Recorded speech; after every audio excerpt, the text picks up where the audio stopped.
இப்போ நம்ம என்ன பார்க்க போறோம்னா பன்னீர் கிரேவி வித் சப்பாத்தி. கவிதைகளா கனவுகளா கயல்விழியே சில்லி வந்துட்டு நான் ஆட் பண்ணிக்கிறேன்.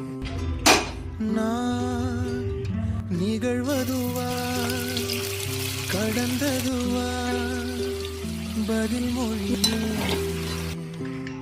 சாப்பிட்டு உயிரோடு உன்னோடு நெஞ்சம் உறவாடும் வேளை தண்ணீர் கமலம் திட்டு கொட்டு மாதிரிக்கிற நீ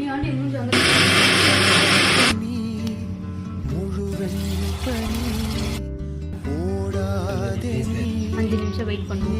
எல்லையே இதழோரமாய் சிறு புன்னகை நீ காட்டடி ஏன் முல்லையே சூப்பராக இருக்குது.